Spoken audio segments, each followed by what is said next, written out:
چاہیے کا روگ۔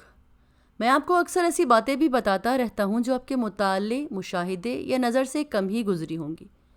ایک زمانے میں تو ہمارے پاس بہت سی درگاہیں تھیں اور زاویے ہوتے تھے جہاں بیٹھ کر بزرگ اپنے طرز کی تعلیم دیتے تھے، پر آہستہ آہستہ یہ سلسلہ کم ہونے لگا۔ یہ کمی کس وجہ سے ہوئی ہے میں اس حوالے سے آپ کی خدمت میں درست طور پہ تو عرض نہیں کر سکتا۔ وہ درگاہیں، زاویے اور بزرگ یوں مفید تھے کہ اپنی تمام تر کوتاہیوں اور کمیوں کے باوصف لوگوں کو ایسی تسلی اور تشفی عطا کرتے تھے جو آج کے دور کا مہنگے سے مہنگا سیکیٹرسٹ نہیں دے سکتا۔ خدا جانے ان کے پاس ایسا کون سا علم تھا، ان کے کندھے پہ ہاتھ رکھ دینا، تشفی دینے کے الفاظ، بڑے سے بڑا بوجھ آسانی سے ہٹ جاتا تھا۔ ہم بابا جن کے پاس لاہور میں جایا کرتے تھے، ان کی کئی عجیب باتیں ہوتی تھیں جو ہماری دانش سے ٹکراتی تھیں اور ہم پورے طور پر ہماری گرفت میں نہیں آتی تھیں۔ اب چونکہ ہم الگ طرح کا علم پڑھے تھے، ہمارے اسکول کالجوں میں الگ طرح کا ولایت کا علم تھا، وہاں نصاب میں وہ بابوں کو یہ باتیں تو ہوتی نہیں تھیں۔ ایک روز انہوں نے فرمایا کہ دنیا کی سب سے بڑی تکلیف اور جو گندی بیماری ہے نا، وہ ہے چاہیے کا روگ۔ ان کی یہ بات ہماری سمجھ میں نہیں آئی۔ مطلب یہ بات یہاں سے چلی جب میں نے ڈیرے کے غسل خانے کے ایک دروازے کو ٹھیک کرنا چاہا جس کا ایک دروازہ قصبہ ڈھیلے ہونے کے باعث جھکا ہوا تھا۔ میری ایک بات کے جواب میں بابا نے فرمایا کہ چاہیے کا روگ ہوتا ہے نا جو اکثر قوموں کو لگ جاتا ہے اور وہ یہ ہمیشہ ذکر کرتے ہیں کہ یہ ہونا چاہیے، وہ ہونا چاہیے۔ میرے ایک دوست صفدر میر تھے جو اب فوت ہو چکے ہیں، وہ انگریزی کے کالمسٹ تھے۔ انہوں نے بابا سے یہ بات سن کر ایک کالم شڈ سنڈروم رکھا، یعنی کہ شڈ کی بیماری لکھا۔ آپ نے اکثر دیکھا ہو کہ اخباروں میں چھپتا ہے کہ ہمیں اللہ کی رسی کو مضبوطی سے تھامنا چاہیے۔ ہمارے کئی لیڈر بھی تقریروں میں کہتے ہیں کہ ہمیں ایسا کرنا چاہیے، ویسا کرنا چاہیے۔ خواتین و حضرات، اس طرح کی باتیں چاہیے کے چکر میں آ کر ختم ہو جاتی ہیں۔ ان کا عملی اور تعمیری پہلو سامنے نہیں آتا۔ جب میں نے غسل خانے کے دروازے کی بات کی تو انہوں نے کہا کہ ایسے نہیں بولا کرتے اور ڈیروں پہ ایسا نہیں کہا کرتے، بس دروازوں کو اپنی مرضی کے مطابق ٹھیک کر دیا کرتے ہیں۔ انہوں نے فرمایا چاہیے آپ غلط کریں لیکن چاہیے کہنا ٹھیک نہیں ہے۔ میں نے کہا اس میں خرابی کی کیا بات ہے؟ کہنے لگے آپ نے ایک چیز غلط دیکھی اسے ٹھیک کیجیے، ہونی چاہیے کا کیا دکھ ہے؟ مطلب چاہیے کا لفظ سارے زمان اور مکان پہ حاوی ہو جاتا ہے، اس لیے برا ہے۔ اس کا نہ ماضی سے کوئی تعلق ظاہر ہوتا ہے، نہ حال، نہ مستقبل، کوئی تعلق ہی نہیں ہوتا، بے وجہ ہر جگہ یہ لفظ گھس جاتا ہے۔ اب اس کا لیول دیمک جیسا ہے، یہ دیمک کی طرح سارے ارادوں کو چاٹ لیتا ہے۔ میں نے کہا وہ کیسے؟ کہنے کہ جب آپ اکثر ماضی کو استعمال کرتے ہوئے کہتے ہیں نا ہمیں مشرقی پاکستان کے ساتھ ایسا رویہ اختیار نہیں کرنا چاہیے تھا، ہمیں بجلی بنانے کے لیے ایک اور ڈیم بنانا چاہیے تھا، یہ ساری ماضی کے ساتھ وابستہ باتیں جنہیں ہم بدل نہیں سکتے۔ اچھا، اب یہی بدبخت چاہیے حال کے ساتھ آتا ہے۔ جیسے ہم کہتے ہیں ہمیں زیادہ سے زیادہ انگلش میڈیم اسکول بنا دینے چاہیے، ہمیں ایڈوانس ہونا چاہیے، اس طرح کی بہت ساری بے شمار باتیں۔ پھر یہ چاہیے مستقبل کی طرف جاتا ہے، مطلب یہ لفظ حال، ماضی اور مستقبل کے درمیان میں گھومتا رہتا ہے اور کسی بات کو کہ تقویت یا مضبوطی عطا نہیں کرتا۔ بدقسمتی سے جو کمزور قومیں ہوتی ہیں وہ چاہیے کا ہی ذکر کرتی ہیں۔ وہ صوبوں کے درمیان مفاہمیت پیدا کرنی چاہیے، نیک بن جانا چاہیے پر ہی اصرار کرتی رہتی ہیں، چاہیے استعمال کر کے آرام سے اپنا فرض ادا کر کے سو جاتی ہیں۔ تو میں نے ان کا جناب یہ تو روحانی قسم کا ڈیرا ہے، یہاں پہ تو دینی باتیں ہوتی ہیں، لیکن آپ تو یہ بات ماؤ زedong کی بات سے ملتی ہوئی ہے۔ 1966 میں مجھے ایک سلی اسکول گرل کی طرح ماؤ زedong چینی رہنما کا بڑا شوق تھا، حالانکہ میں بڑی عمر کا تھا۔ میں ان دنوں سفر کرتا ہوا چائنا پہنچا، مجھے وہاں چین والے کہیں کہ جی جناب ماؤ زedong کو تو کوئی مل نہیں سکتا۔ میں نے کہا جی میں تو بس بیٹھے رہنا اور مل کر ہی جانا ہے۔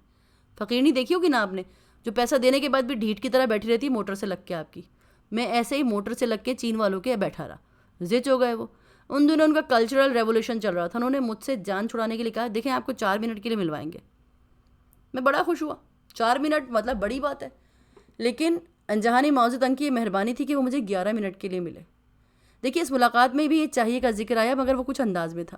انہوں نے کہا کہ آپ نے دیکھیے اتنی ترقی کی ہے اور ہم تو آپ سے 1 سال پہلے ہی آزاد ہوئے، لیکن مشکلات سے نہیں نکل سکے، کیا کیا آپ نے؟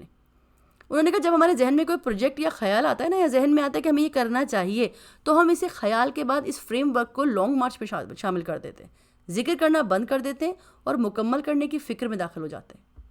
ان دنوں چین میں خوفناک چاہیے بھی آیا ہوا تھا۔ ماؤ زedong کہہ رہے تھے کہ 5000 قبل ہمارے سنیاسی جو ہیں آپ کو پنچر کا طریقہ اختیار کرتے تھے، اسے ڈھونڈتے ہیں۔ تو اس وقت کے دوران ماڈرن ڈاکٹر ان سے ناراض تھے کہ کیا ہے، انہوں نے بولا کہ نہیں ہمیں یہ ڈھونڈنا چاہیے، کیا فضول بات کر رہے ہیں۔ اب وہ سنیاسی اور نالائق لوگ جیسے تھے نا، سوئیاں لگاتے ہیں، تکلیف دیتے ہیں، پر ماؤ زedong نے کہا چلو اس طریقے کو لانگ مارچ میں لے کے آتے ہیں، ڈھونڈتے ہیں۔ جب میں نے ڈیرے پہ یہ بات کی تو بابا نے بتایا کہ ہاں ہمارے یہاں بھی ایک رسم ہے جس میں لوگ فساد کھلواتے تھے، جس میں مختلف جسم کے حصوں پر کٹ دے کے فاسد خون یا خراب خون نکال دیتے، مریض کو آرام آتا تھا۔ مرزا اسد اللہ غالب بھی بڑی باقاعدگی سے فساد کھلوا دیتے، مطلب اس زمانے کے جو فساد کھولنے والے تھے انہیں معلوم تھا کہ کس جگہ سے کٹ دینا ہے، کتنا خون بند کرنا ہے، کب سے بہنا چاہیے۔ بہار کے موسم میں یہ علاج کیا جاتا تھا۔ عورتیں اور مرد دونوں فساد کھلواتے تھے جب بلڈ پریشر نامی مرض کچھ نہیں تھا، کیونکہ فساد کے ذریعے خون کے دباؤ کو نارمل رکھ کر دیا جاتا تھا۔ تو جب میں نے معاوضہ تنگ کی آکوپنچر والی بات کی تو بابا نے کہا دی آپ تو پڑھے لکھے آدمی ہیں، آپ فساد کھولنے والے کو تلاش کر لیں۔ خواتین حضرات، آپ نے سنا ہوگا کہ لوگ فساد والا خون ختم کرنے کے لیے جونکیں بھی لگواتے تھے۔ اب امریکہ میں جونکیں لگتی ہیں۔ اب چونکہ بابا جی کا حکم تھا، میں تلاش کرتے، یہاں وہاں تحقیق کرتے، ایک فساد کھولنے والے کا گھرانہ کوئٹہ میں آیا تھا تو میں کوئٹہ گیا۔ جب اس گھرانے میں پہنچا تو نوجوان بڑے اچھے تھے، بڑی محبت سے ملے اور کہنے لگے جناب اب ہم یہ کام نہیں کرتے، اب ہم لیمن ڈراپس مطلب کھٹی میٹھی گولیاں بناتے۔ انہوں نے کہا ہمارے باپ دادا نے کچھ خاص نہیں کمایا تو ہم نے لیمن ڈراپس لگانے والی مشین لگا لی ہے، کیونکہ زیادہ پیسہ ہے، ہمارا کمائی کا ذریعہ بھی یہی ہے۔ تو بابا جی کہتے تھے کہ تم چاہیے کے چکر میں نہ آؤ بلکہ کر ڈالو، مطلب ورنہ چاہیے میں ہی ڈوب جاؤ گے، اور چاہیے کا سمندر بڑا گہرا ہوتا ہے۔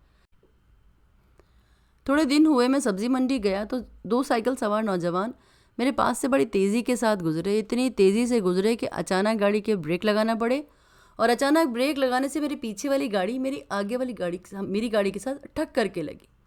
ہم نے اپنی گاڑیاں ایک طرف کھڑی کی کہ اندازہ لگا سکیں کہ کچھ زیادہ نقصان تو نہیں ہوا۔ میں نے ٹکر مارنے والے صاحب سے کہا کہ جناب معافی چاہتا ہوں کہ مجھے سخت بریک لگانا پڑے۔